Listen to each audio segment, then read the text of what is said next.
নমস্কার, আমি জ্যোৎস্না। আমি একটা ছোট্ট ব্লগ আপনাদের সাথে শেয়ার করছি। দিনটা ছিল 6 তারিখ রাত্রেবেলা। আমরা সবাই বেরিয়ে পড়েছিলাম হাওড়ার উদ্দেশ্যে। কেন সেটা বলছি। দেখতে পাচ্ছেন ঘড়িতে বাজে 22:52, মানে 10:52।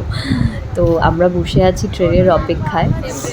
ট্রেন আসতে তার মধ্যিখানে আমরা গল্প করছিলাম, যথারীতি লাগেজ দেখাচ্ছিলাম আমি ভিডিওতে যে কতগুলো লাগেজ তোরা নিয়ে যাচ্ছিস দেখ। তারপরে আমার বোনপো শুরু করলো বদমাইশি করা, ওখানে বসে কিছু তো একটা করতে হবে। যাই হোক, তারপর ট্রেন আসে, আমরা ট্রেনে উঠে পড়ি। ট্রেনে মোটামুটি ভিড় থাকে, খুব একটা বেশি ভিড় ছিল না। আর ট্রেনে ওঠার পরও তার বদমাইশি কিছুটাও কমেনি, একইভাবে চলতেই থাকে। তো এখানে কিছু কথাও আমাকে বলছে, মানে আমার সাথে ঝগড়া করছে।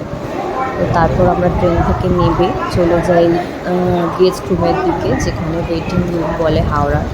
তো আমাদের কিছুক্ষণ ওয়েট করার থাকে, অনেকক্ষণ বাইরে থাকা যাবে না, তাই আমরা গেস্ট রুমে থাকি। দেখতেই পাচ্ছ, এটা বড় ঘড়ির সামনে যেটা আমরা বলি, ওখানেই গেস্ট রুম আছে হাওড়ার।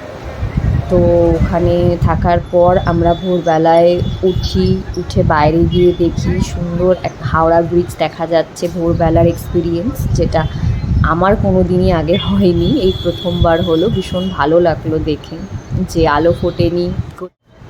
গুড মর্নিং সবাইকে। যাক, এবার ট্রেন ধরার সময় চলে এসেছে। ওর 5:45-এর ট্রেন। তো আমাদেরকে ওখান থেকে বেরোতে হলো তাড়াতাড়ি।